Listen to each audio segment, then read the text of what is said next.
This June 26th, we made it to Thursday, babe. Woo, it's a Friday Eve. Yes, it is. I'm Dan Schrack. Okay, a lot to get to this morning coming up on ARC Rochester. We have a lot brewing for you. We are going to go off the top in just a little bit. We're going to talk about that. What else do we have going today? We're going to be talking with a music therapist. We certainly all do. About the healing benefits of music and all the good that it can do for our bodies. I believe that music therapist coming to us from Rochester Regional Health. So looking forward to that interview. Also, an exciting day here at 13 Wham in general. It is. A day that we've been waiting for. From the ground up. Yes, finally. We are going to show you a very soggy garden. It's a little bit wet. We've got some rain.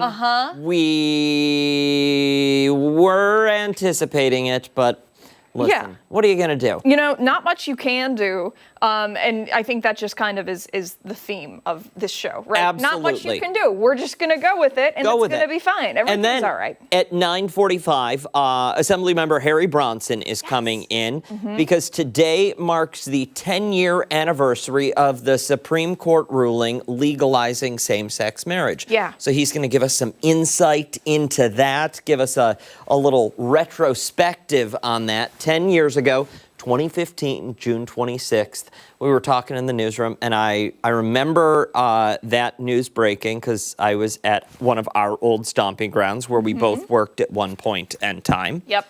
Channel 4 in Buffalo. In Buffalo. Yeah.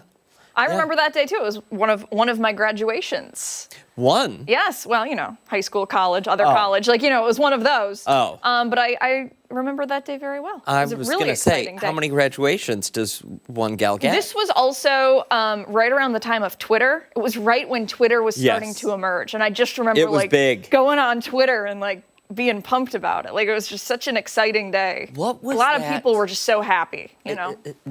I'm taking us off on a tangent here. What was that app that people... Periscope? Was that an app with Twitter where you could go live? Oh, I don't know. And people were going live on Periscope? I don't know. I might have made that app up. Okay. I'm not 100% sure. Could be. I don't know. Could be real. Producer Hanna says it is a real app. Okay. Or was. Who knows if it's still... Yes. I'm hearing yes. What's that? It was Twitter's Live. It was Twitter's Live. Periscope. Okay. Yeah. Wow. Good memory, people. Impressive. Look at that. Yeah, I don't know why I'm talking about Periscope. Oh, because you mentioned... all good. Yeah. Because you mentioned Twitter. Yes. Long story short, a lot of good things to look forward to today, along with your usual stuff, trending now from the ground up. Chris Lopez is live, working out. What else is new? That guy, listen, I swear he does that so that he doesn't actually have to go to the gym. That, and because he eats so much on this show and on this shift. He's got to burn it off. What are the odds tomorrow's live feature is a bar and grub? I'd say pretty good. Pretty good. Pretty good. All right, before all of that, a look at the forecast. Soggy out there. Meteorologist Marty Snyder tracking all that rain that's moving through, Marty. It's kind of a bummer, but good for the plants. Yeah. That's it. One way to look at it, the rain is beneficial in that way. It's a little slower rain than some of the rain that we have seen over some recent events. It's moderate, but not quite as heavy as some of the heavier downpours that we have seen. But I don't want to say that it's light rain either. We're kind of in between the two. But you can see that rain, how it is beginning to draw to the east just a little bit. You can notice that focus for the slightly more moderate rain, eastern half of Monroe County, even east into Wayne County, Ontario County. But also notice to the west, it does start to break down a little bit. Notice a lot of Genesee County seeing that rain begin to show signs of breaking down. And I think today's going to be one of those days where we hover not too far from 70 for a lot of the day. With some of that rain that has built in for the short term, it has caused a few little slightly more difficult variations out there where some places have pulled back a little deeper into the 60s. But we're going to see temperatures hold near 70 for a lot of the day. And then longer term, I think for tomorrow, could see a couple thunderstorms try to pop up. So we'll have to monitor that, about 83 then. Holding in that 80s range for the weekend, could make a run at 90 again by early next week. And then we just kind of level off close to average into Tuesday and Wednesday of next week, probably back into the lower 80s for that time frame. So a little bit of back and forth in some of these numbers both today and even for the longer term, where some of that midsummer-like warmth is still in store for early next week, guys. Listen, I'm not mad about any of it because today, once the rain stops, as we discussed earlier, we'll be able to open those windows a little bit, get some fresh air in. Yeah. A lot of people, struggling in the heat and humidity we've experienced as of late. If you don't have AC, it's been a problem over these last few days. But at least today we back off those temperatures a little bit. Tomorrow the humidity picks up, so that may be another little issue there. But at least for today, a little bit of a break from the heat and humidity that we've seen. Sounds good. Thank you, sir. Okay. All right, let's go off the top now and start with some of the things that have piqued our interest this morning. I'm going to kick things off. If you are looking for a vacation destination you'll probably never visit, may I suggest the beachfront resort of Wonsan Kalma, a sandy coast in North Korea. So according to state media, which, let's be honest, is the only media there, the luxury resort can accommodate 20,000 guests and spans 2.5 miles of sandy waterfront. Look at it. There's shopping, fine dining, even a full-scale water park, because nothing says freedom like state-monitored splash zones, right? The report sits just outside Wonsan, where Kim Jong-un spent much of his youth. And fun fact here, it doubled as a missile testing site for years, because that's the kind of beachfront nostalgia we're working with here. According to state media, again, the North Korean leader toured the grounds this week with his wife and daughter, allegedly 2 different people, and the Russian ambassador, Alexander. Listen, I don't know who it is in the video, is all I'm saying. Okay. I don't know. They're both there, allegedly. Okay. Keep going. I don't know who that is or who that is. Okay. Alexander Mastrogora, a Russian oligarch, was also there. Russian diplomats. Just a casual beach day with your closest oligarchic allies. In fact, Russian nationals are currently the only tourists allowed in North Korea. To get there, though, there is a direct train line between the two countries. So if you're Russian, you can theoretically hop on a rail straight to the water park, though I wouldn't count on a return ticket. The resort was originally slated to open in October of 2019, but construction stalled like much of the country's economy. So here we are nearly 6 years late. But we're told this is one of the greatest feats of the year, again, according to state media, which is a choice, considering one of the most recent feats was a brand new North Korean warship that capsized during launch last month. When people think of tourism in the East, they picture Tokyo, Seoul, maybe Bangkok. North Korea, not so much. But hey, if you're into extreme isolation, Abigail, forced enthusiasm, or possibly being monitored while you nap, Wonsan Kalma might be your kind of getaway. Would you go? No, I would not. Daniel, come on. You'd never see me again. Exactly. I know. And listen, now I can't go. You're right. This now is actually, I cannot you're going to get go. an email banning you. Oh, you're going. I don't doubt it. I should probably start checking my food before I eat. Extreme isolation, forced enthusiasm, and being possibly monitored while you nap. Sounds like something else.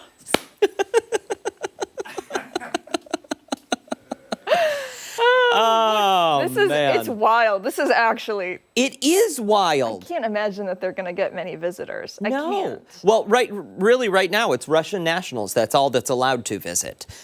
They do plan on opening it for domestic tour. State media says they plan on opening it first to domestic tourists after Russian nationals. But based on what we know to be fact versus what we know to be propaganda coming from that country, who can go there? I don't. When are we allowed to leave our homes? When do we grocery shop? Where do we grocery shop? Yeah. There are so many human rights issues that are violated there that it's astounding. So, if you want to visit, call your local travel agent. Okay. All right. Well, we got to move on now. I don't even know how to transition out of that. So It was a weird one, but listen, it piqued my interest, especially with the video and the people that are forced to look like they're enjoying themselves while the Supreme Leader walks around and, looks at everything. Yeah. The guy going down the slide is probably afraid of heights. One, doesn't want to be there. Two, but knows, listen, if you want to avoid, your final day, then you do what you're told. These are screams of joy, I swear. Yeah, I swear. exactly. Yeah. Sorry, go ahead. All right. Well, we got to move on to mine now.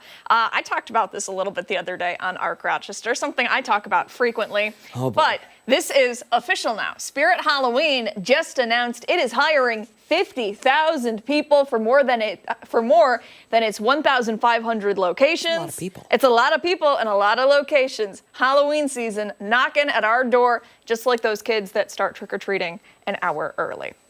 So this is kind of a hot topic, and I know what you're probably thinking. It's too early to talk about Halloween. It's July. It's not even July. Not even. The summer solstice just started, babe. Let summer have its moment. And as somebody who loves Halloween more than I love my birthday, Christmas, and National Donut Day combined, I actually agree with you. Wow. This does feel a little soon. But to be clear, just so we're all on the same page, this is not a criticism of Spirit Halloween. As far as I'm concerned, they can start taking my paychecks directly. Once they set up shop in the nearest abandoned building, I will be there, U-Haul in the parking lot, ready to invest in a plethora of cauldrons, caution tape, and fog for my fog machine. What I'm talking about here, my issue here, all the other stores, not the ones selling the life-size Chucky dolls like Spirit Halloween, but with the big box stores, not so quietly slipping Halloween-themed home decor into their summer aisles. So I follow a lot of social media pages for people who are moderately spooky. And they have already declared a code orange, that's what they call it, in some stores. Certain stores, which shall remain nameless, have started rolling out their Halloween catalogs. We're talking about chic spiderweb coasters, black cat china, and candles that smell like leaves and pumpkins. Halloween catalogs? Yeah. Wow. Yeah, okay. So in a few days, other stores are expected to stock glow-in-the-dark skeletons, ghost-themed throw pillows, and pumpkins in every shape and color. Yes, this is happening the day after the 4th of July for some of these stores. And look, here's the thing. The stores know that we're going to buy it. I'd be lying if I said I wasn't planning to. I'd also be lying if I said I didn't own already half of what I listed. Some may say, why do you need all that stuff? But for those of us who love Halloween, this is our style. I keep it up all year round. Mm-hmm. It would be like if the only time you could buy mid-century modern decor was like 3 months out of the year. You'd stock up too. That said, it's still too early. Part of the fun is the whole anticipation, the build-up. We don't need to be rushing things. We got to enjoy summer while it's here, light your beachy candles, maybe throw a cornhole tournament, decorate with lobsters. That's like a huge thing right now. I don't know why, but they're everywhere. There's a time and a place for pumpkins. Those usually hit the store shelves right at the end of July, conveniently right around my birthday. And while those make great gifts for me, it sometimes does feel a little bit too early. So let's take each month as it comes, and when Spirit Halloween opens in mid-August, I will be the first in line. I understand why they're starting this hiring process right now. It takes a little bit to get going, and also Spirit Halloween can do no wrong. But for everyone else, I know what you're up to, and morally, I do not support it. And if the Spirit Halloween CEO, Steven Silverstein, is watching, because I hear he's a big fan of the show, yes. I would love to work at one of your locations because associates get a 30% discount. That would significantly help me financially. Okay, they don't need that. You don't need to work at one of the locations. You need to be you need to be part of the hierarchy within the Spirit Halloween company. That would be ideal. Your talents supersede just setting up shop and selling merch. I'm getting emotional. That may be the nicest thing you've ever said to me. Well, listen, I try. And may I say, yeah, I like this tangent side of Abigail that we rarely get to see on television. You did. When you decided you were going to do this story, you said, I may take a page out of the Dan Schrack book and go off the rails a little bit this morning. A little bit, I did say that. Boy, I'm glad you did. I think we need to keep this kind of person around. I'm trying to be more fun. I'm really trying hard. Listen, and when it's sanctioned, you are more fun. You are more fun. Hey, don't go anywhere. 8:14 still ahead. Chris Lopez is going into the ring. He's live in Webster, going head-to-head with a champion kickboxer. Don't forget, take us on the go wherever you are. We're streaming live right now on the 13WAM YouTube channel at foxrochester.com. We're back after this.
Martial arts come in many different forms and styles, but there's a gym in Webster that takes a dark approach to training their fighters. One female fighter embraced the dark arts and won her kickboxing champion. Chris Lopez is live there this morning. He's getting the chance to talk with her, and she is kicking his butt. Chris, what's going on?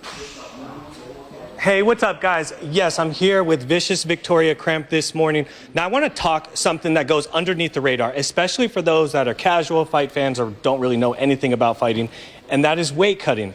You fight at 125 pounds. You weigh 125 pounds for all of how many minutes, would you say? At max an hour. At max an hour. At max an hour. And weight cutting is tough, and particularly for females, because the way your bodies are made up, you guys want to keep the weight on. You guys want to keep the fat on naturally, but you still get it off. What is that like? And I'll start out with, how many pounds do you cut? I cut almost 10 pounds for this last fight, and the last week is the most important part of it. No carbs, no sodium, no preservatives. You're very, very strict. You're upping your water and making sure that you're getting up to 2.5 gallons the Wednesday before. You cut your water off at noon on that Thursday, and then it's sweat, and shake it all out. And it's a long and dedicated process. And when I reference cutting weight, it's not losing weight. All you're doing is losing water weight. You are not really shedding off 10 pounds. That's why it comes back on 10 minutes later, essentially. What are you feeling when you're in there cutting the last 1 pound? It's mental. That last 2 to 3 pounds is completely mental. You have to really lock in and understand that you've set a goal for yourself. You've set a weight that you need to meet, that your opponent is going to also dedicate themselves to meeting that weight. So you bite down and you make that last 2 to 3 pounds come off no matter what you have to do. You do all this, and on top of that, you work a full-time job. You go into your full-time job after these interviews are done. You know, what kind of stress levels are you like, especially coming up on fight week? Because I imagine you don't let your job know, hey, I'm taking the next month off. Yeah, I definitely don't let them. They completely know that I fight. They're very supportive. My boss has gone to my fights and everything. They give me the Friday of weigh-ins off because they understand I'm going through a really hard weight cutting process. So how gracious they are and how much support they give me makes it a lot easier. But working, you know, a full-time job, 40 hours a week, training 2 times a day, going through a weight cut is a ton of things to deal with all at once. That's rough. My eye was twitching when I was in college and I was fighting, so I can imagine working a full-time job, fighting, cutting weight, so on and so forth. But one of the aspects of getting weight down is strength and conditioning. Yes. We're going to get into that right now. What do you typically do? We're going to shorten it up just for TV purposes, but what do you typically do for strength and conditioning? So typically I'd be at a weightlifting gym getting a lot of cardio done, a lot of high-intensity interval training exercises, and I can kind of tailor it down for this. So we'll do a little bit of jump rope, burpees, push-ups, and crunches for this one, just in an increment, in an interval setting. Okay, all right, let's get right into this here. We're going to start out with the jump rope. 15 seconds on, and then we'll hit the push-ups, right? All right, okay, ready? Let's go. Yes, I jump rope backwards.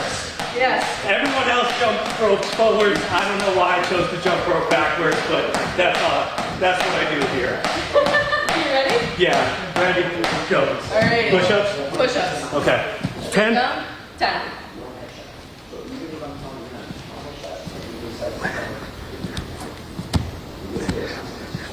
Okay.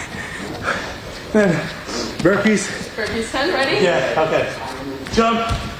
Out. Okay, no push-up. No, you Okay. sprawl all the way down for it.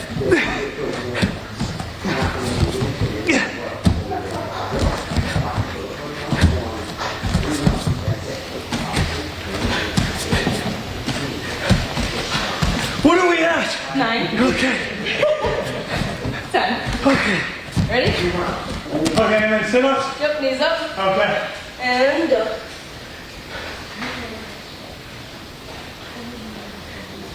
Grab when you're done. I heard that. I have no IFB, but I'm gonna send it back to you guys in the studio. Coming up next, we're gonna be sparring, finally getting on the mats, all that good stuff. Is back to you in studio. A little winded there, Mr. Lopez. Come on. You can do better than that. You can do better. Yep. I'll be okay. Thank you.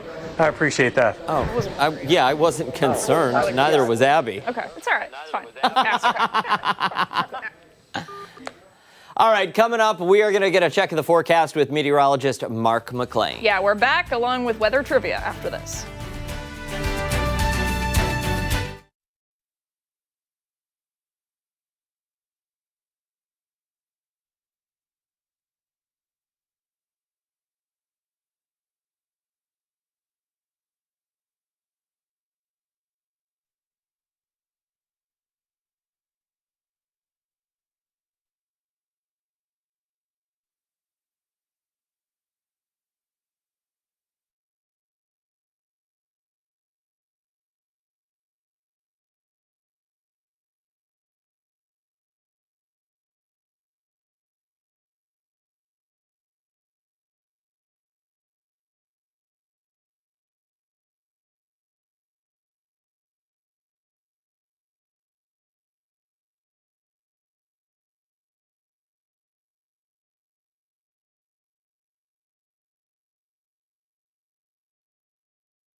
Abi is crying tears of joy this morning. Meteorologist Mark McLean just broke the news that he is going to be giving her a giant pumpkin. Everybody probably remembers the Lima Pumpkin Festival, the start of it back in May. So they gave away these seeds, and they have a contest who can grow the biggest pumpkin. We're going to check in with them next couple of weeks, some of the growers. But yeah, I got a late start this year. I was way behind, but a couple of weeks ago I started them. I started them in little pots, and now with the rain and everything, they're going. So now's the time to transplant and put them. Do you have enough for her and me? Yeah, or I can bring in a couple. Okay. Yeah. Because I would love one. I would think, even with the late start, you get the right spot, you get some sunshine on them. We'd probably still get a few 100 pounds by Halloween. You'll need help moving them probably.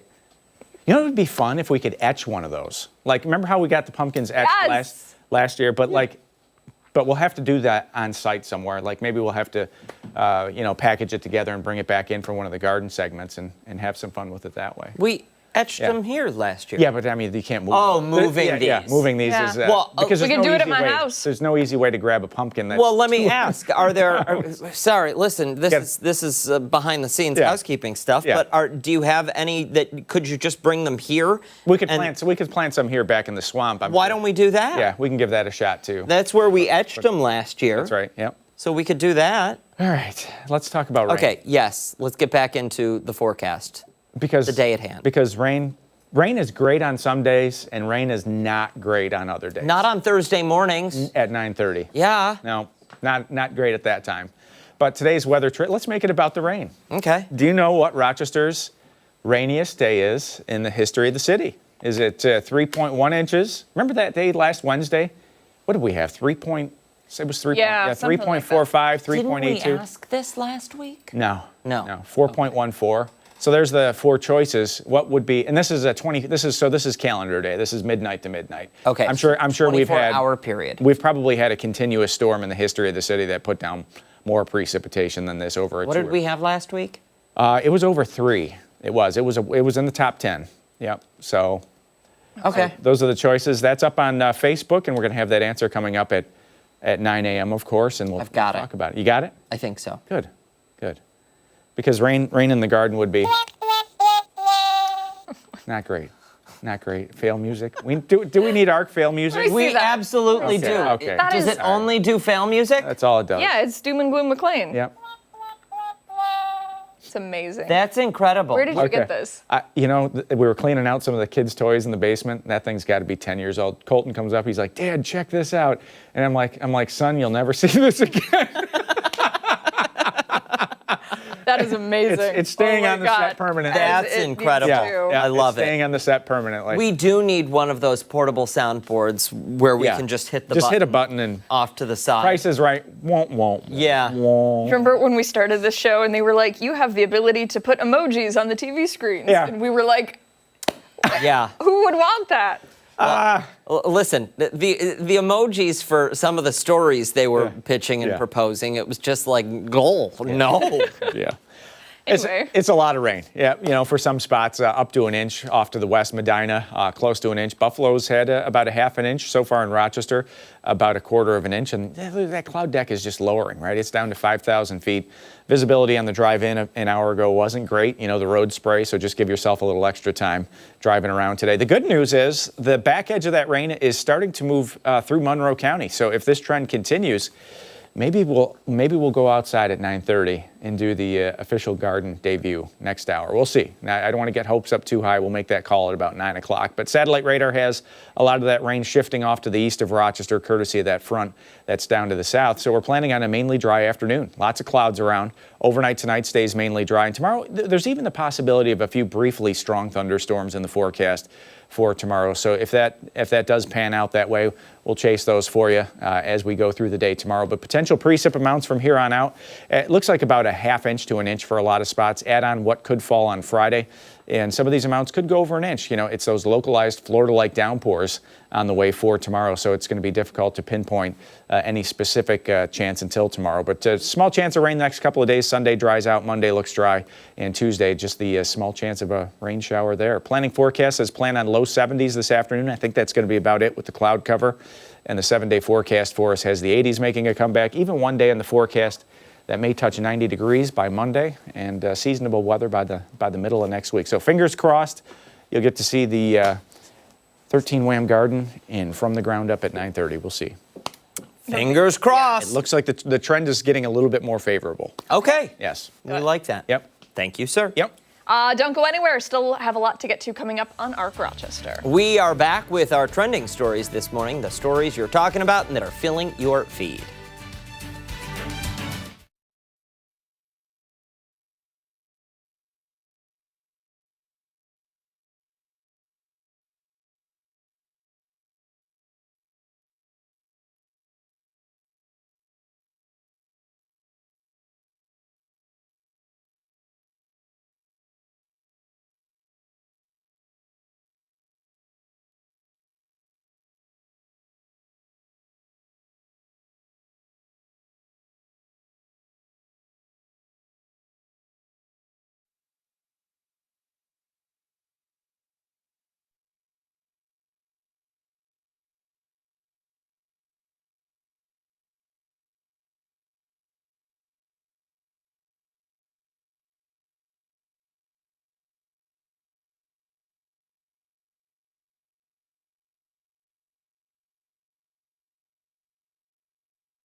This Friday Eve. Thanks for sticking with us on ARC Rochester. I'm Abi Fridmann. Thank you for it being Friday Eve. I'm Dan Schrack. Let's jump right into some of the stories that are filling your feed this morning.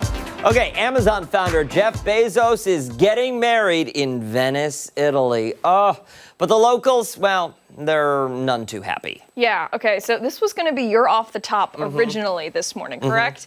So protests have been going on in the city, and locals say there just isn't enough space for such an extravagant wedding. It's going to be pretty extravagant. Yeah, so the exact details are not public yet. The wedding could happen today, it could happen tomorrow, or it could happen Saturday. This is what we're hearing.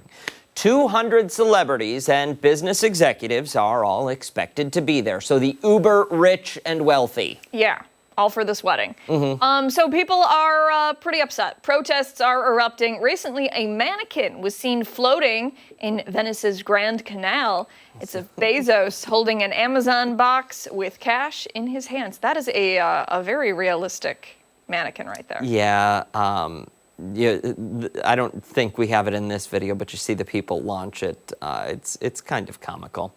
Bezos and fiancée Lauren Sanchez arrived there yesterday.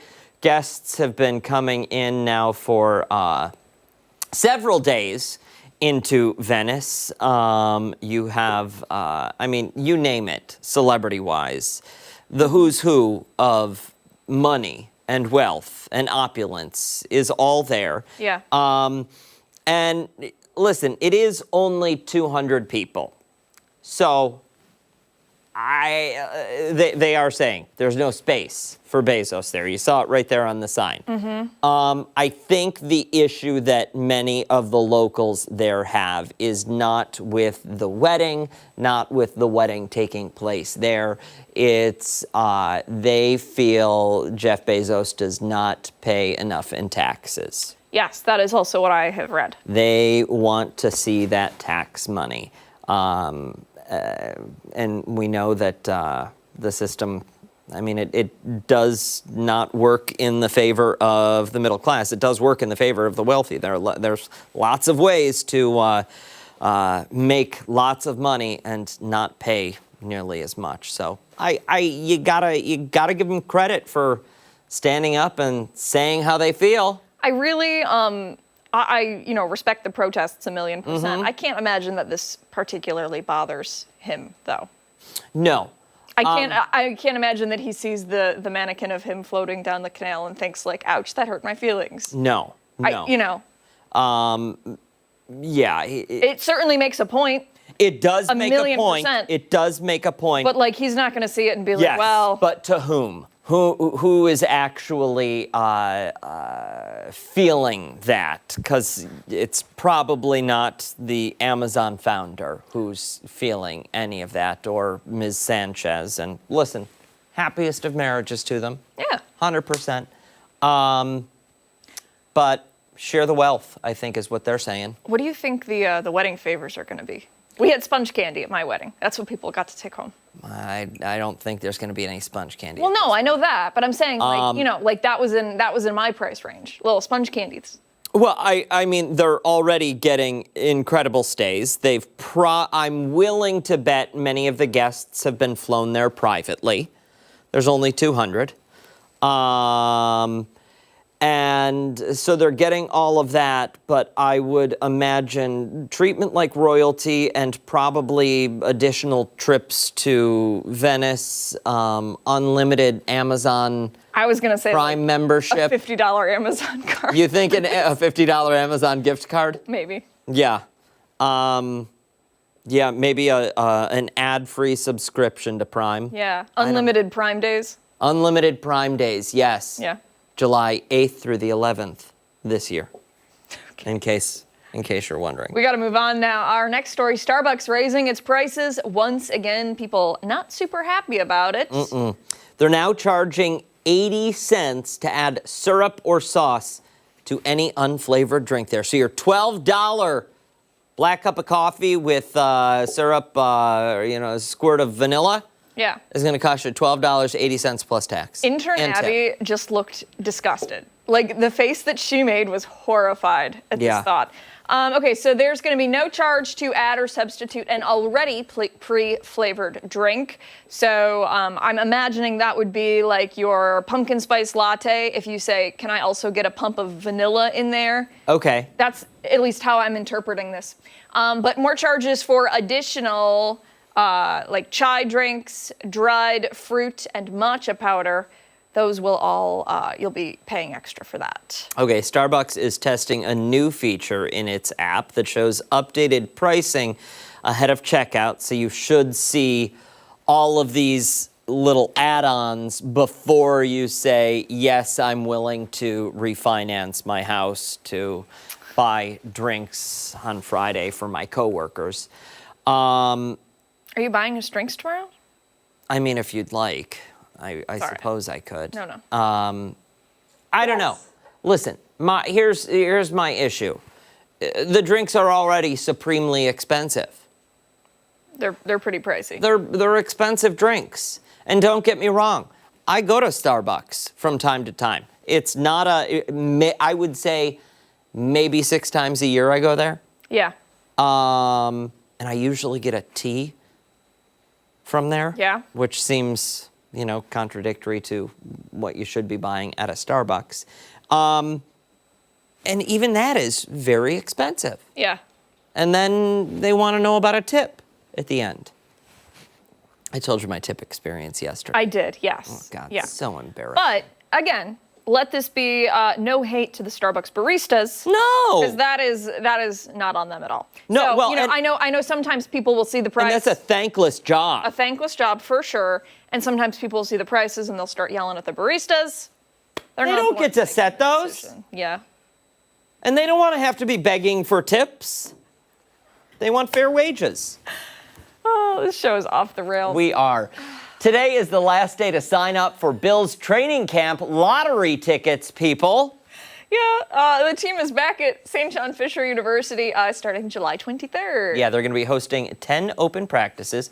They'll begin at 9:45 in the morning. If you're interested, you can register for up to 4 free tickets. The return of the blue and red practice at OP, out in OP, is slated for Friday, August 1st. Ticket info for that has yet to be announced. This year's practice will be featured on HBO's Hard Knocks series. If you are interested in requesting tickets, you can find it over on 13wham.com. I already requested some tickets. You did? To see if I could get them. Yep. And I don't know if it's legal, but I used my work email and my personal email. So I requested them twice in the hopes that at least one of the Dan Schracks gets chosen. Wow. I kind of feel like that is cheating, but... Listen, I guarantee I am not the only one who's done that. I know. And I guarantee I'm not the only one who's done that in this building. Mark McLean. You got tickets to opening day. He has tickets to opening day. Wonder how he got those. Guess we'll never know. Guess we'll never know. When we come back, Chris Lopez sparring it out this morning. He's live with a champion kickboxer out in Webster. We're back on the other side of the break.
Morning long, Mr. Lopez has been highlighting a local champion who's embracing her dark side at Dark Arts, Muay Thai, and Brazilian Jiu-Jitsu. And right now, he's working with her on her training regime. Yeah, it is good enough to have won her a championship title in kickboxing, and he's got a little more training to do with her right now. He is getting some lessons, getting his butt kicked. Chris, have you caught your breath from the last time we talked? Whipped into shape. I'm all good to go. I'm all good to go. That strength and conditioning session is over. I've gotten water, taken a break. Now we're getting into this sparring session. I'm here with Coach Juan, and you are watching Victoria and Emily spar. Emily is Victoria's toughest sparring partner here at the gym. Coach Juan, I want to go to you. What people think of sparring, they're thinking of two fighters taking each other's heads off, but that's not the case. I've been watching you coach sparring over here, and then we're overlooking sparring over here. Yes, sir. We're just, number one is making sure we're taking care of our fighters. So if Victoria's coming up for our upcoming fights, we got to make sure she's not getting injured. Students will be listening to the coach high, middle, low. When we hear us saying chop the tree down, we're going for the legs, middle, body shots. High will be head shots. And the key for sparring, if you're really taking a fine look at this, it does look like they're going pretty fast. Looks like they're punching and kicking kind of hard, but that's not exactly the case. That's not 100% at all. At all. No, we're just making sure they're warming up.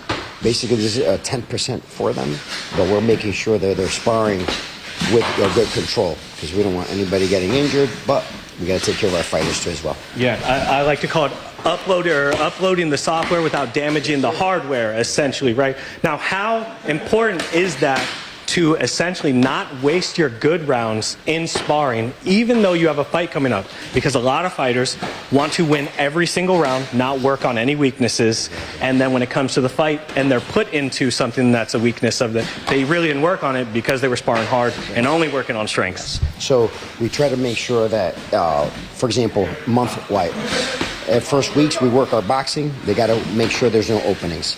Second week, make sure those kicks, they have to make sure they're bobbing and weaving, meaning head movements.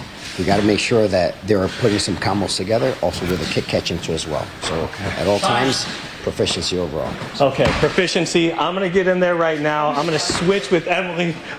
Please don't kill me. Let's glove up real quick. Okay.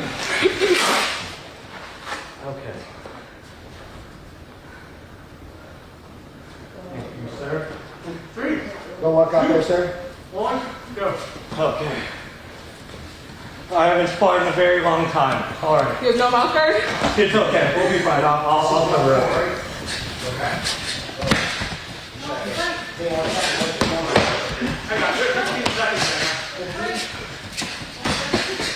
Oh. These leg kicks suck.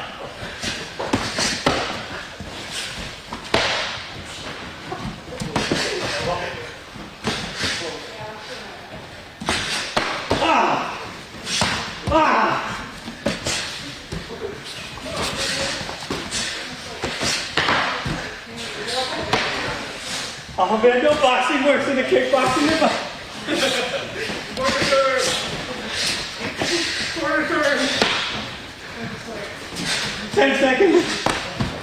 I got one check in.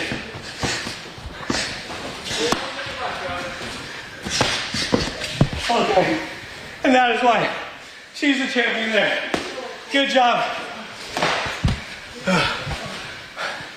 Belt was on the line there. Obviously, she took that one home. Victoria Cramp, everyone. Back to you in studio. That was rough. She got you pretty good in the gut there, Chris. Yeah, That one looked like it hurt at the end. She got me pretty good every single wear, actually. On my face, on my legs, on my body, on my thighs, on my calves. If I was blocking, it was going to be on my forearms. That was rough. That sucked. I mean, But that's why she's the champ. She's the the champion champ for a reason. Yeah. Absolutely. Absolutely. Congratulations to her. Yeah, impressive. It is. All right, coming up, summer events kicking into high gear. We're going to check out a few that you can explore this weekend and into next month. Yeah, all that and more after the break.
Welcome back. School is either out for the summer or almost out for the summer, and a lot of people are trying to find ways to fill the time for the kiddos. It can be a challenge, but in the Rochester region, we have so many events happening, especially this weekend. We certainly do. Here with more on some of those events and something happening next month as well. We've got KidsOutandAbout.com's Deb Ross with what we can expect as we head into the summer months. You can expect our payoff season. This is our payoff season. Right. This is why we sort of just push our way through the winter to come to the summer. Summer here is glorious. Summer here is not the terribly avoid getting outside or anything as it is in some places. This is where we want to soak it all in, and Rochester has so much to do. And you know, our job is to gather it all in one place for you and then to come here and just sort of shout about it because our area is so great. So here's some things that are happening this weekend. So, you know, maybe kick off your summer after school stops. We've got Fable Fest, a fairy tale adventure at Stokey Farms, one final weekend. It's a special event. They bring in all of these. It's dragons and princesses and knights and slaying and things. So you can dress up your own little prince and princesses if you want. But then it's you go and have the whole Stokey Farms experience. So they've got a kangaroo pasture, they've got petting zoo, and they've got character interactions, all the princes and princesses and stuff. Did you say a kangaroo pasture? They have kangaroos there. They have is marsupials. amazing. They've got kangaroos and what are the other wallabies there. So yeah, it's really up close and personal experiences there. Plus, you know, they're driving the tractors around and ziplining and jumping on stuff. Friday, Saturday, and Sunday, it's the last weekend of Fable Fest special weekend at Stokey. The Red Wings are in town, and even though tonight might be a little bit wet, you've still got Bruce the Bat Dog tonight. Tomorrow you've got it's DJ Pop Star night and fireworks tomorrow night. Saturday is Star Wars Day at Star Wars evening and fireworks at the end. And Sunday, Doc Gooden will be at the Red Wings. Now you guys are probably too young to remember Doc Gooden, but not me. I used to watch Major League guy and Major Nice Guy as well. And it's also Mitzi's birthday bash on Sunday. So, great. And Sunday's weather, I checked with Mark, looks great. Sounds so good. Great for baseball. This weekend, Friday through Sunday, is Summer Pirate Fest at the RMSC. See what I did there? Yes. And it is basically a celebration of sun, sand, and surf all weekend, all kinds of hands-on learning. You get to take home your own sand art bottles and just all kinds of clever things. So it doesn't even matter whether it's good or bad weather for the RMSC. I'm going to say that again. It is final weekend of Jazz Festival this weekend. Now, I know those aren't specifically for kids, but it winds up on Saturday. I love just wandering around downtown. And it's, of course, free to wander around. And you hear music from every corner, right? And you really steep your kids in what it means to live here and what it means that we so celebrate the arts. And there's actually, especially in the afternoons, a lot of teenage jazz bands playing on that Gibb Street stage. So it's Anyone with dreams of becoming a musician, that's where you said go. It. Head them right down there. Great photos, too. Another special thing you can do all through the summer on select weekend days, including this Saturday, it's called Rise and Shine Cart Tour at the Seneca Park Zoo. So this is if your kids get up early and you're thinking, what should I do with them? It's very special, 8 a.m. on certain days. Sign up online. You can go on a 90-minute cart tour through the zoo, and you'll get special docent lectures and talking about the animals really up close. Nice. That's a special thing that they've started, and your kids will love it. Trust me. This Saturday, Bubble Man is at Cobblestone Art Center. So if it's not as great outside, he's a classic here in our area. He's around. Have you seen him? Yeah, I have not, but hit us with the highlights. We got about 30 seconds left. Okay, next month. Oh, this Sunday, it's a free admission day at the George Eastman Museum. Next month, we've got the Perry Chalk Art Festival. We've got the Oatka Festival. We've got the Cornhill Arts Festival, and so many more. Okay? Also, it's strawberry season. First, strawberries. They'll last through about the first week of July. Then overlapping, we got cherries starting that first week of July. Blueberries also start right then. Blueberries and raspberries run through the end of July, sometimes into August. Raspberries through the end of the season. Nothing like hands-on with your food here in the Rochester area. Absolutely. Pay what you weigh when you go to those places. Thanks so much you, Deb. for coming in. We appreciate it. KidsOutandAbout.com and the BeyondTheNest.com. Yes. Thank you, Abby. We're back after this.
Much more to get to this morning on ARC Rochester. As we continue into the 9 o'clock hour, Stephannie Joseph will be breaking down some of our top stories. Certainly will. She joins us with a preview of what we can expect. Hey, Steph. Hey there, guys. I'll be giving you a look at reactions to stories topping our social media and website, one of them being the tragedy in Lake Tahoe. Now, 8 people were killed after a boat capsized on the lake. 3 of them are from Ontario County. See how close friends are remembering them. The Rochester community is also mourning the loss of a woman often called the Queen of Halloween. How shoppers are honoring Arlene Stevens this morning. Then Fairport's police chief announcing plans to resign, how soon he will retire from the post, and what you had to say online. That's coming up in our 9 o'clock hour. ARC Rochester returns after this.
Thanks so much for sticking with us. 9 o'clock this June 26th. ARC Rochester, Dan Schrack. Abby Fridmann. You gestured to me like I'm ARC Rochester. Oh, no, sorry. It was like this is ARC Rochester. Okay. This is Dan Schrack. Mark McLean right there. Earth. Welcome to the show. Welcome back to the show. Coming up this morning, the Jazz Festival well underway, but there may be some healthy reasons to go down and check it out. We're going to talk to a music therapist all about why. And then at 9:20, we want to know your thoughts. We're going to go over some of the comments on our top stories this Thursday morning. Yeah, and we have a garden, ladies and gentlemen. We have a very wet garden. Yeah, that's okay. Soggy. It's all right. Plants like water. It Do you is have rain there. boots? You know, I'll probably change out of the shoes. Yeah. You know, throw an old pair on. I'll definitely not wear a white shirt out there today. That's probably got to go too. Do you have a rain jacket? I think the rain is actually going to be done by then. We'll see. Maybe Okay. just a little sprinkle out there. The hope is we won't have to hold umbrellas while we're out there. Okay. You know. That would be Fingers ideal. crossed. Show Yeah. everyone, give a little tour. It's pretty nice. It's pretty Yeah. nice. Do we want to talk weather? Yeah, we can talk about weather. Yeah, too. let's do it. Might as well. All right, let's talk about the trivia for today. It was about rainfall. So we've had a bit of that lately. We've also had a bit of heat. We'll get to another weather trivia on that heat tomorrow, but felt like this was more appropriate for today, given that we have the rain out there today. The weather trivia about rainfall. What is the all-time rainiest day in the history of Rochester? So is it 3.1 inches, 3.45, 3.82, or 4.14 inches of rain? And again, this would be in a calendar day, so this would be from midnight to midnight. All right, do we have responses? Let's see. That's all right. I don't know. Do we not have responses? Do we have responses? Okay. All right, that's okay. That's okay. Yep. No, okay. So what All are we right, thinking? fine. First of all, any of those numbers.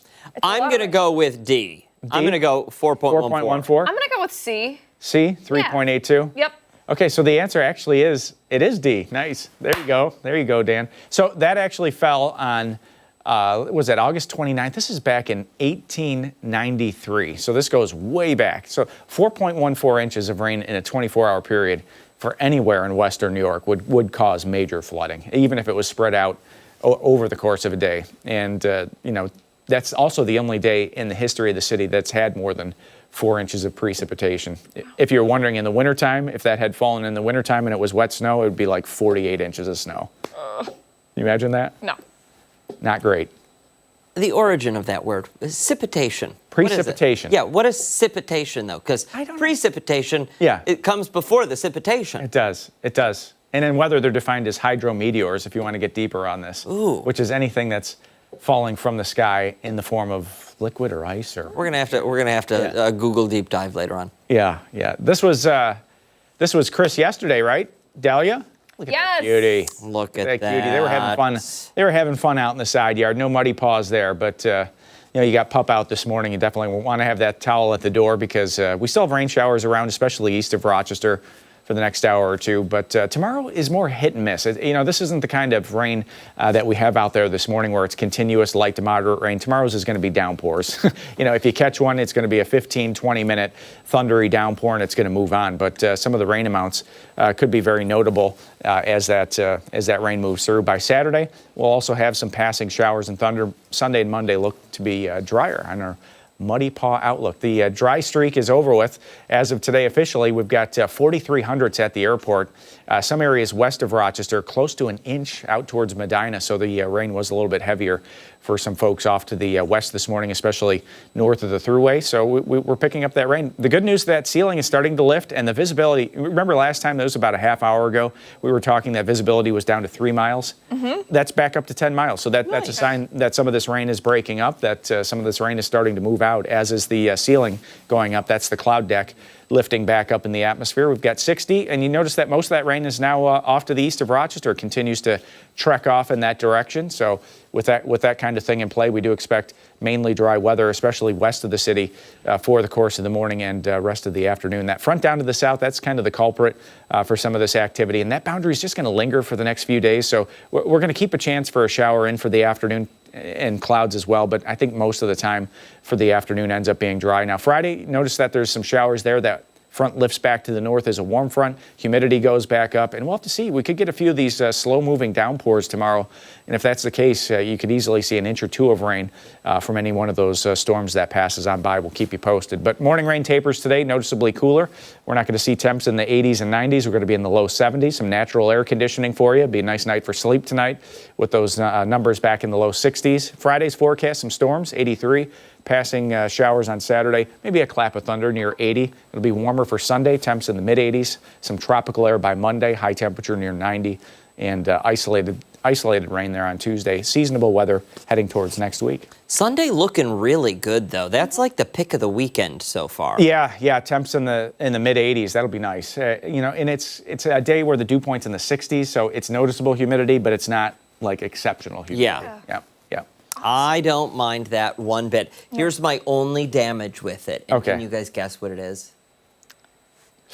No. It's on a Sunday. Oh, yeah, you don't like Sundays. No. Who likes a Sunday? Saturdays are where it's at. Saturdays are good, I don't mind Sunday. See, I wake up on a Sunday and all I can think to myself is, back to the grind in 24 hours. All right, we'll have fun on Monday. You got something planned? we'll figure it out. We can do whatever we want to do. Isn't that the truth? It is. There are no rules. All right, McLean. Yep. Thank you. We appreciate it. Yep. All right, coming up, Jazz Festival does more good than just entertain you. We're going to talk about why it's good for your health coming up. We're back after this.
Welcome back. We know that music is good for the mind and the soul. And with this week's Jazz Festival downtown, the streets are filled with soothing tunes. They certainly are. What some people might not know is how music can actually heal.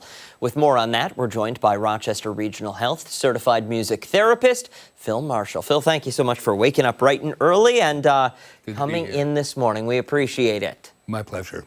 So let me ask, at this early time of day, what is the good music that we could be listening to when you first roll out of bed to kind of get yourself going and in the mood to take on any challenge that comes our way? You know, there really is no one kind of music. It's whatever is going to stimulate you. That's the music that you should listen to first thing in the morning. Yeah, that's fair. That's really interesting. So I guess break down what a typical day looks like for a music therapist. Well, I mean, I'm an unusual music therapist in that I work exclusively in hospice. So I work with the terminally ill.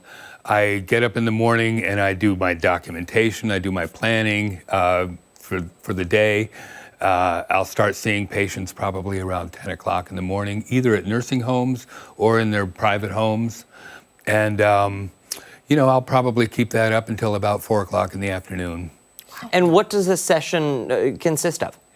It consists of, if I haven't met the patient before, then I'm walking into the room, meeting them for the first time, hopefully meeting family members at bedside, and just trying to gain their trust with music, finding out what is going to stimulate them and where they're at, what kind of intervention they want. Are they dealing with anxiety? Are they dealing with stress? Are they dealing with loss in their own lives? You know, I'm meeting them at an extraordinary time, and I'm meeting them when they're at their most vulnerable too, as well as the families. The families are going through a lot too, trying to process all this.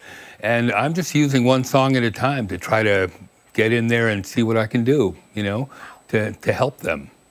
Yeah. So when you say that music heals, what exactly do you mean by that?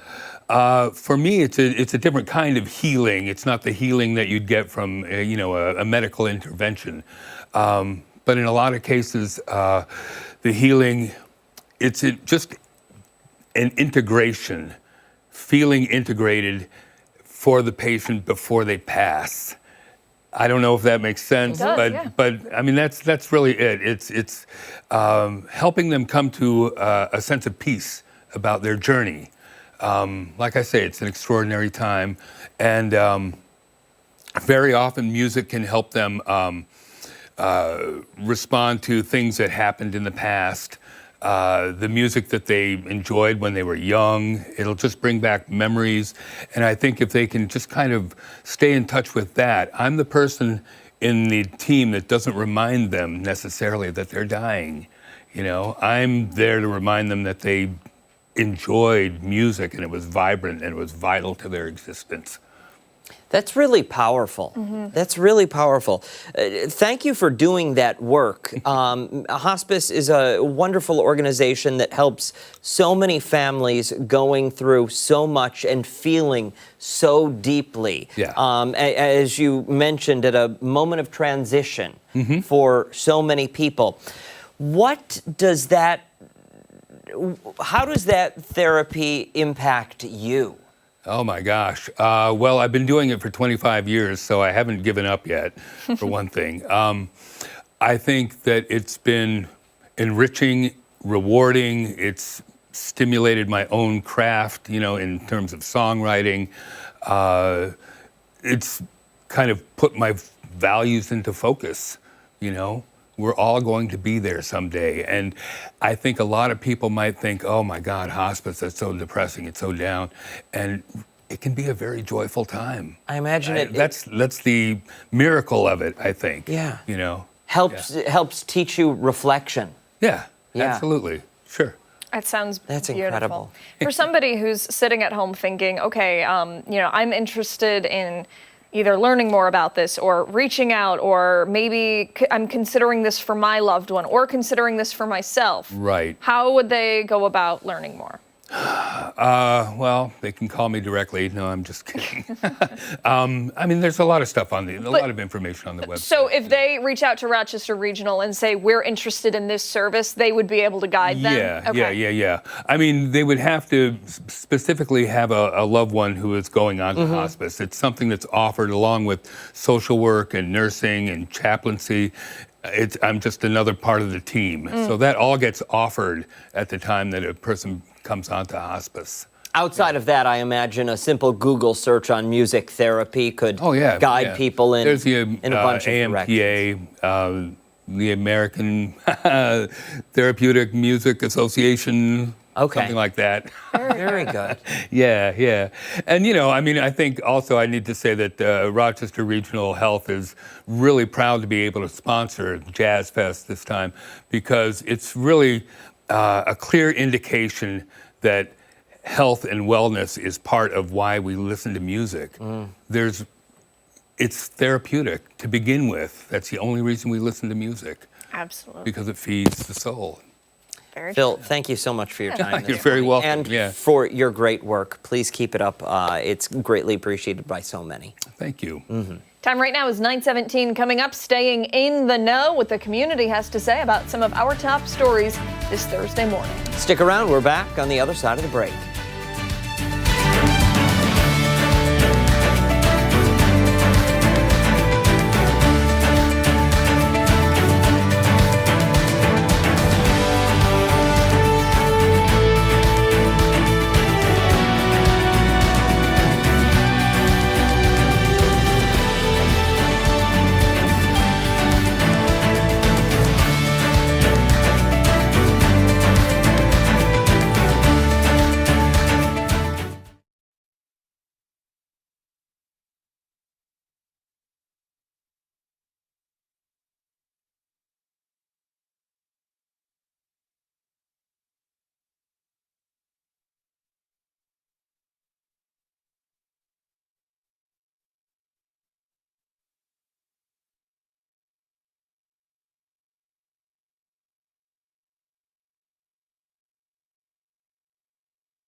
9:20 this morning. Thanks so much for sticking with us here on ARC Rochester. We're digging a little deeper into some of the top stories we have been following and gathering your input. Yeah, our Stephannie Joseph is joining us now. We're going to be breaking down some of the headlines and a quick look at some of your thoughts at home. Yeah, we're going to kick things off with a story this morning out of California where 3 people from the Finger Lakes region were tragically killed in a boat crash in Lake Tahoe. Yeah, this story taken off on social media. The daughter of 2 of those victims is remembering her father and I believe her stepmother, James Gluck and Teresa Giuliari.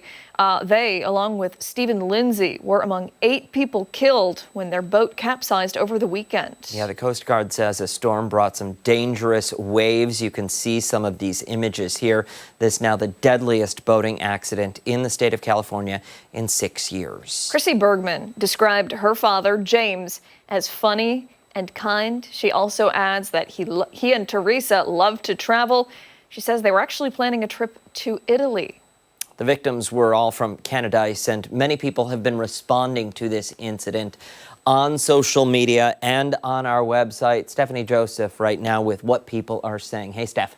Hey there, guys. Yeah, this is hitting close to home for several people in our community. They are weighing in on social media, as you said, offering prayers and support to the family of those killed. Now, one user, David, says he actually called 2 of the victims' friends. He wrote in part, had the true privilege of working with both Teresa and Julie and becoming friends over the years. Life just won't be the same with lost lives. My thoughts and prayers go out to their families and the extended family of all those lost. And as you had both said, 3 people from our area were among the victims. One of them was Stephen Lindsay. Trudy commented, R.I.P. Steve, prayers for your family and wife. Another person remembering Teresa, Nancy commented, quote, my heart and prayers go out to the Giuliari family and others who have lost loved ones and wishing the survivors a speedy recovery. Should be noted here that 2 people, I believe, have survived in this incident, and we're waiting to hear more about their conditions. Real tragedy. Yeah, absolutely. And, you know, our hearts go out to those loved ones as well. It's just horrific. True tragedy. Really is. All right, switching gears now to our next story. The Rochester community remembering a business icon, the owner of Arlene's Costumes, Arlene Stevens, sadly died this week. Yeah, the store says she died on Tuesday. She was 90 years old. Yeah, so she founded the shop with her mother 69 years ago. The 2 say they saw kids wearing garbage bags for Halloween costumes, so they started making costumes for the kids. She's known as, or was known as, the Queen of Halloween, and rightfully so. That shop is really iconic. It is, yeah. I can't tell you how many times we've had them on our show. Yes. Not just for Halloween, but for any kind of costumed event. I'm thinking of the Ugly Disco that was held a couple months ago, and any kind of costumed race, 5K, fundraiser, you name it. Arlene's was there, ready to support the community. It's the go-to place, and people online had a lot to say about her and this story as well. Steph? Yeah, guys, they're expressing a lot of the same sentiments that you are. The entire Rochester community, they are mourning her loss. Condolences continue to pour in. Arlene's shop touched people from multiple generations, and many are sharing fond memories. In a comment under our post on Facebook, one person said, Colleen, Arlene was a good friend to my grandfather. Every year she would give us discounts and we would shop for our costume. Such a special person. Now, the connections to Arlene, they run deep for some. Justin, he said he was a former employee and called Arlene one of the nicest people he ever worked for. And there were more comments about Arlene's kindness, just her nature as a person. Another person just writing simply, Jennifer here, she was a wonderful lady in every sense of the word. A real icon in the Rochester community, and that store so iconic. We are told, though, that the store will remain open, and it will remain in the family, which is wonderful news. Our final story this morning, a police chief known well to the Fairport community, announcing his retirement. Yeah, Chief Matthew Barnes posting his letter of resignation yesterday on Instagram. He's set to retire at the end of July. Yeah, in the letter, Barnes said it was an honor serving this community. He worked for the department for more than 2 decades and became chief in 2022. Sure, a lot of accomplishments there, and a lot of people offering congratulations on social media as he prepares for his retirement. Steph, let's hear what some folks had to say. Yeah, you're absolutely right. A lot of congratulations. I would say that's the main word in comments online. One user, his name Joel, saying, "Congratulations, Matt. You have done very well for yourself. Enjoy your retirement. Thank you for all you have done for us." And there are dozens more comments just like that. As Chief Barnes, he seems to be highly regarded in the village community. Holly writing, "So happy for you. Congratulations and cheers to your next adventure. Fairport was lucky to have you, Matt." Another person, Chelsea, said in part, "You did wonders for Fairport. Enjoy that retirement. You certainly deserve it." Certainly so. Lots of people talking online, lots of news to follow, as always. Yeah. Thank you, Steph. When we come back, we're live this morning outside with meteorologists Mark McLean and Marty Snyder. They are exploring the brand new garden for this week's From the Ground Up. Excited.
Welcome back to ARC Rochester. I'm Abi Fridmann. And I'm Dan Schrack. And I'm Stephannie Joseph. We've got a lot to get to, so let's jump right into our newest developments here at the 13 Wham Studios with this week's From the Ground Up.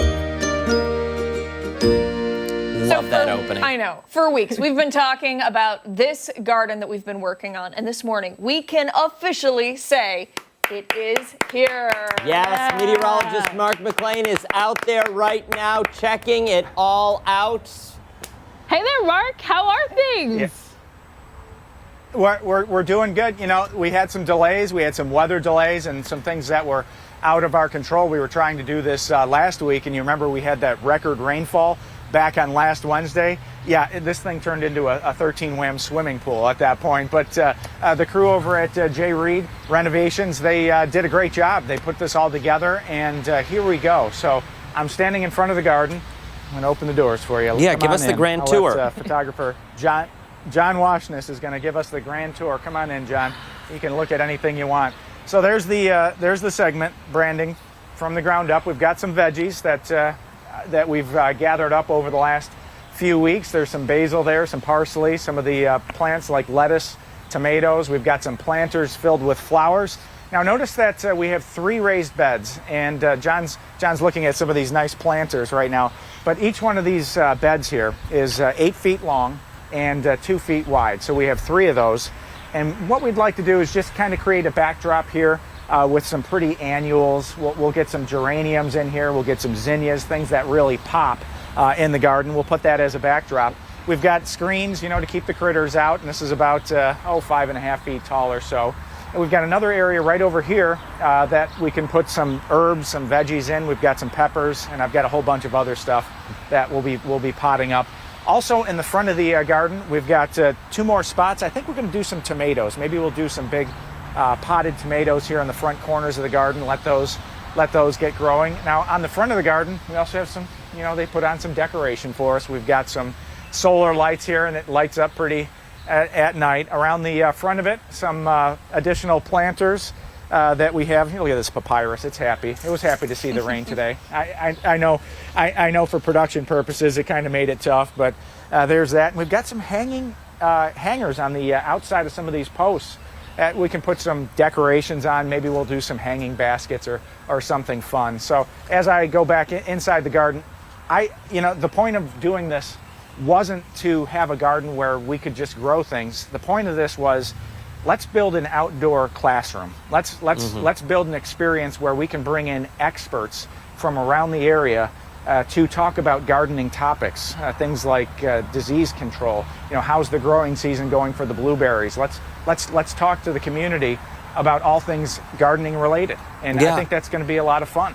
What to plant where and when, and how to keep your friend Abigail from killing it. Mark, do me a favor, because we didn't get to see it. You mentioned it, but I want to see behind the chairs. I want people at home to see behind those rockers the incredible work there. That's just great. Beautiful. Yeah.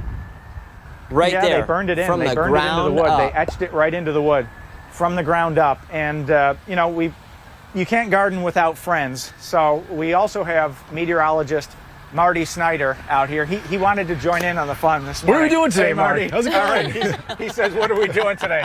We're going to sit down and talk about this for a quick second. Oh, I like that. Are the chairs dry? They gave us some. They gave us some rocking chairs too. So, Yeah. we can make this segment nice and comfortable. Come out here, take a break. We need a microwave out here. Maybe put that out here. Take our breaks out here. Put a top on this and a big screen right here, right? But your family has a background in gardening too, right? I mean, a very big interest. Your father does a lot of gardening. Is that right? He does a lot. He's the expert in our family, so I always have to ask him, what to do. And we make it a family event where we go over there every spring. Yeah. Put the bulbs in, try to get stuff started. But I'm still learning. Oh, it's You all right. never learn everything. We always look forward to when he brings the corn in.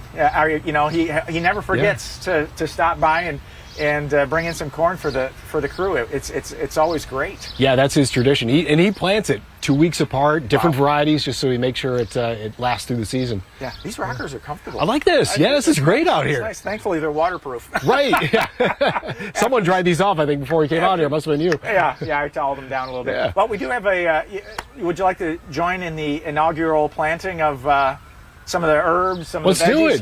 do it, I put The first shovel? Yeah, there you go. All right. You take the first shovel. All right, let's do it. Put a pepper or two Yeah. in. I'll use my hands. I've got gloves on. Yeah, we'll throw the gloves over there. Out of space. Go right over here? there. Marty's going to put in some garden salsa right there. You can All actually right. see the peppers are actually coming in already. Oh, yeah, there they are, We've yeah. had these in containers now. I for know this. 4 or 5 weeks. They're having fun out there. All right.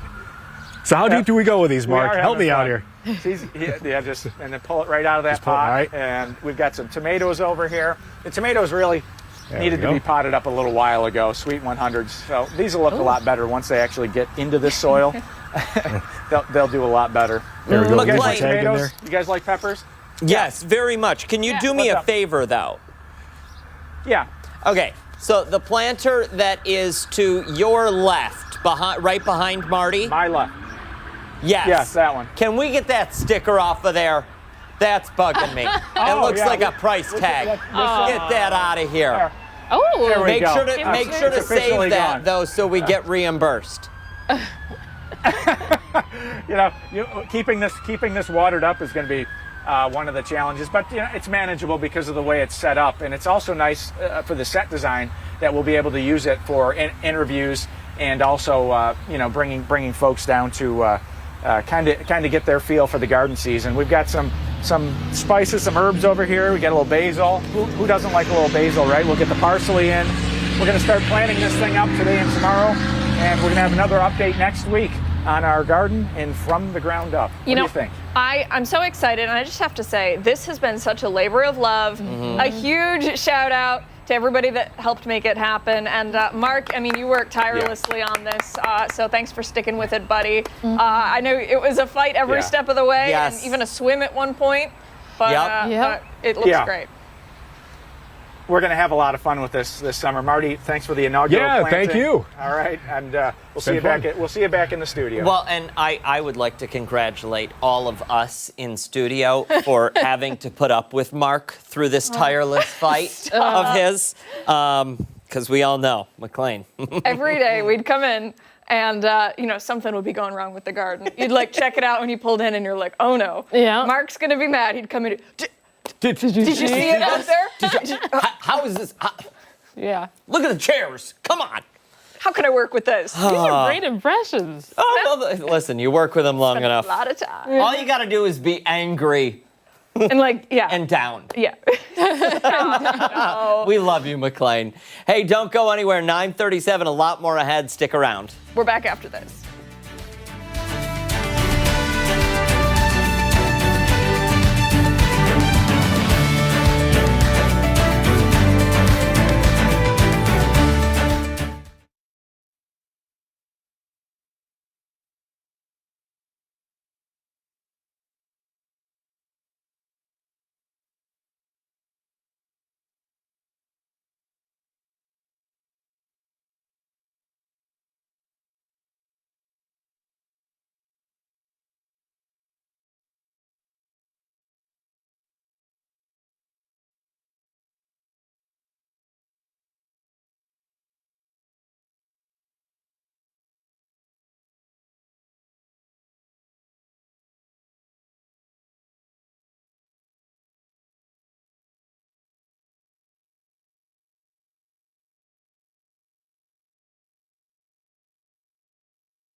Welcome back at 9:39. Let's get a rundown of the new developments in some of our top stories this morning.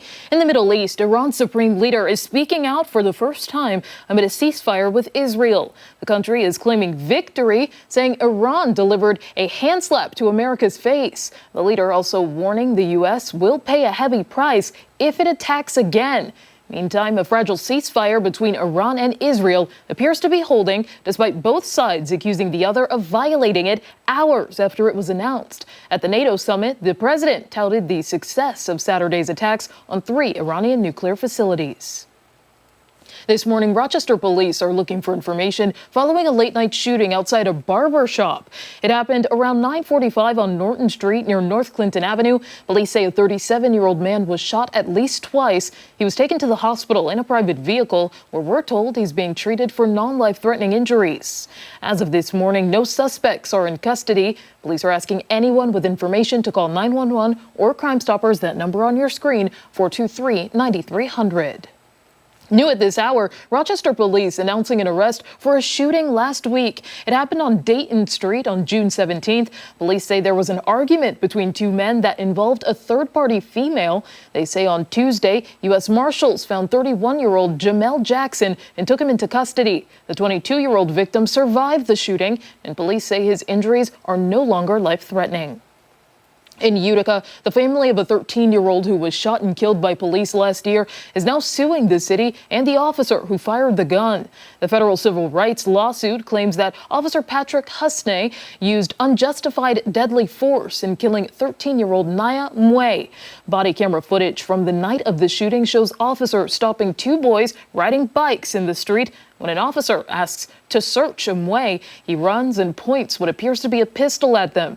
That's when officers push him to the ground and is shot by Officer Husney. In April, the state AG's office ruled that the officers were justified in shooting Mwe. The family is seeking compensatory and punitive damages in the suit.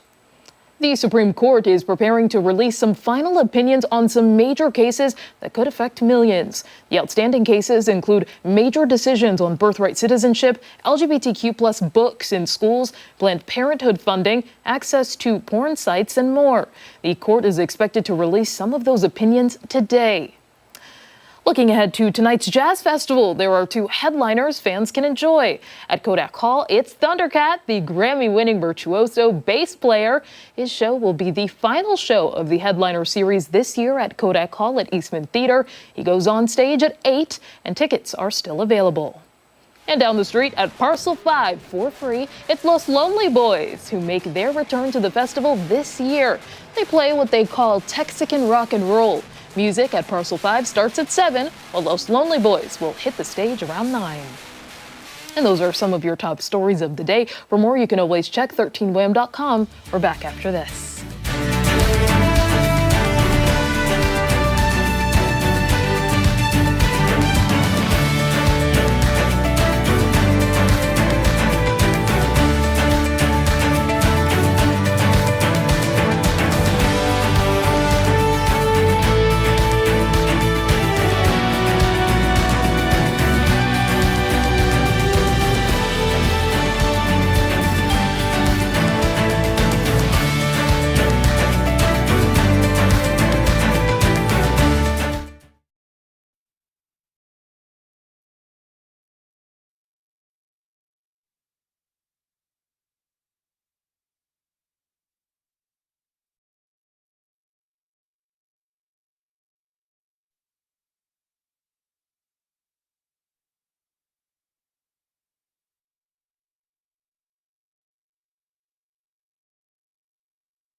6:45, welcome back. Today marks 10 years since the Supreme Court legalized same-sex marriage. Yeah, for more on the legalization and all that's happened in the years since, we're joined now by New York Assemblymember Harry Bronson. Thank you so much for coming in studio this morning. We greatly appreciate it. Thank you for having me. Absolutely. So take us back to that day, June 26th, 2015. What can you tell us about that day? Well, actually, we can take it back even a little bit further. Sure. Here, the Martinez case versus Monroe County was the first case that required New York State to recognize marriage as legal from other jurisdictions. And then June 24th, 2011, I was with Governor Cuomo when he signed marriage equality for New York State in place. And then 4 years later, we have the June 26, 2015 case, the Supreme Court case. And, so a lot led up to this. But, that was a tremendous moment where finally same-sex couples, my LGBTQ community, was recognized for who we were by the entire country. And so it was a very powerful decision and a welcome decision. And here we are 10 years later. What was that feeling like for you and the people in the community? Yeah, it was tremendous because it was our country recognizing us and respecting us for who we are. And certainly it allowed me to marry my husband. We'll be celebrating 4 years next month.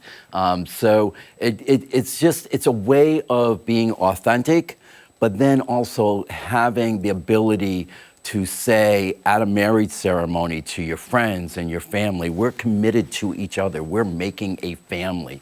And folks are recognizing it. Our state recognizes it now, and our country does as well. At the time, there were naysayers who thought this was a far too progressive move. There are still people out there with that mindset. Have we made great strides in the decades since? We have. Unlike 10 years ago, the vast majority of people support same-sex marriages. Unfortunately, we thought the battle had been won and was over. It's not. In 2022, in the Dobbs decision where abortion rights was overturned by this Supreme Court, in one of the concurring opinions by Justice Thomas, he said we should look at Bergefell, which was the Supreme Court case that recognized same-sex marriages, under the same principles that they overturned almost a 50-year recognition of the rights to an abortion. So the threat is there. And then we also have a threat from the federal government and from states across this union against the queer community, if you will, in particular the trans community, but all of us in the LGBTQ community. So a great win 10 years ago. But I remind, in particular, young people in the gay community that, you're going to continue this fight. And it's not over. But, let's celebrate what we have on this anniversary, but recognize that the battle may continue. When you say the threat is there, talking about it being overturned, that has to be very, it's got to make everybody feel very uncomfortable. You think about Roe v. Wade. Everybody said there's not a chance that'll ever go away. And we did see that go away. Now it's in the hands of the states, and we know how that is going in different states, different here in New York, but much different elsewhere.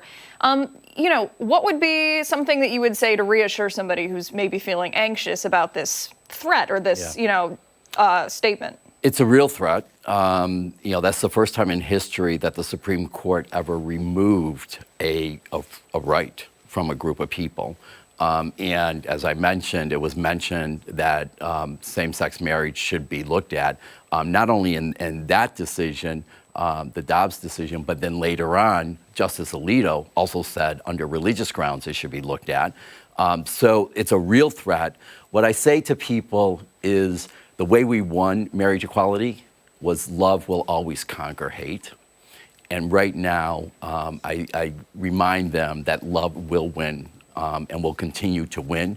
But it's a real battle, and we can't take this for granted. We have to continue to fight for our equality and our civil rights. How do you do that? How do you continue on a daily basis to fight for those rights. So many people have so much on their plate these days. Your family, bills to pay, jobs, lives to live. How do we fight? We fight by having communication. We fight by being visible. We fight by making sure that people see us for our humanity, and we're not that different than anybody else. You know, we care about taxes, we care about health care, we care about putting food on our tables. So there's a lot more that unites us than divides us. But we can't take it for granted, and we have to be ever vigilant to make sure that these rights don't continue to be chipped away. Visibility is loud. And you will be at the Pride Parade. You are one of the Grand Marshals this year. Yes, I am. Very nice. What is it like to have that honor? It's pretty cool. It's pretty cool. Yeah? I've been, working for gay rights for years and years and years, and to be recognized by the community as the Grand Marshal is pretty cool. That is very nice. Thank you so much for coming in today. We really appreciate the time. And we will be talking a lot more about the Pride Parade as it gets closer and closer. Only a couple weeks away at this point. Absolutely. Month of July right around the corner. Very true. Hey, when we come back this morning, our final thought. Yeah, we're back on the other side of the break.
I'm not sure why.